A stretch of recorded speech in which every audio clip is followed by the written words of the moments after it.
Magluluto ako ngayon ng aking menu. Magsisinigang ako ng ulo ng salmon. Ito yung binili ko sa palengke.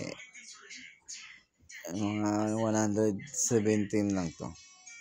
Ayan. Tapos ito yung mga kailangan ko. Ayan, miso, tapos pichay, fresh yan.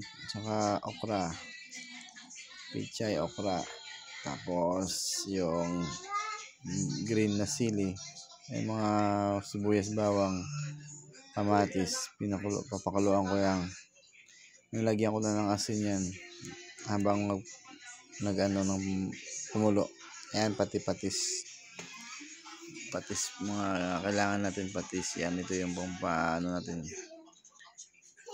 Ayan, kumulo na yan kumulo na. Lagay na natin yung ulo ng salmon. Tumatalsik pa kasi nga walang tagahawak. Ayan, sarado na. Ilagay na natin ang miso. Ayan. Kumulo na siya. Ilagay natin miso.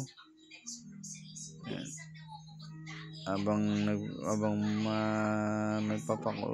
Pinapakuluan yung ulo ng isda. Sumasabay yung miso kasi medyo matigas niyang kaunti yan. Tapos sunod na natin ang gulay na okra. Kulang pa nga lang ng Baguio beans. Nakalimutan bilhin. Tinamad na bumalik ng palengke. Okay na yan. Sarado lang natin ulit. Tapos i-mix na natin ang gabi, sinigang mix. Gabi kasi ginagamit ko para malapot yung sabaw. Unlike sa miso din na medyo hindi malapot yun. Ubos natin yung isa. Sakto lang din yung isa sa sabaw ko kulong-kulo. Then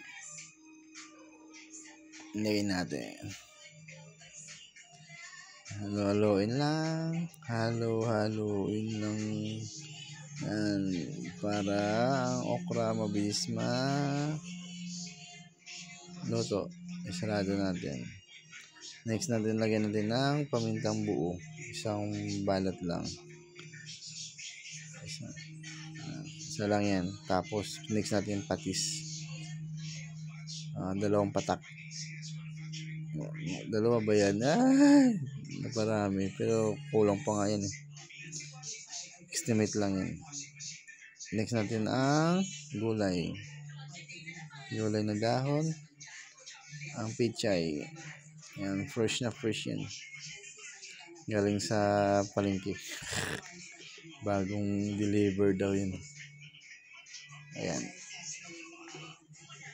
Ayan lang natin. Baba lang natin paunti-unti. Kasi pag binigla mo mapuputol yan. Unti-unti. Kasi pag nasa init na yun, lumalambot na yung steam niya. Ayun na. Diba? Kasya na. Masarap yun, pre.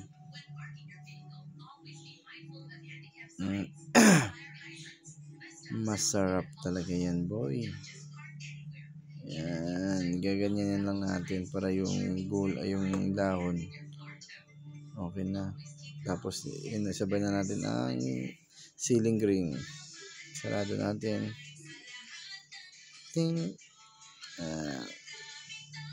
Kumulo na siya. Yan na siya. Diba? Lasahan lang natin yan. Okay na yung lasa. Sarado na natin. Luto na rin naman yung okra Okay na. May ko na yan i-serve. Ito na siya.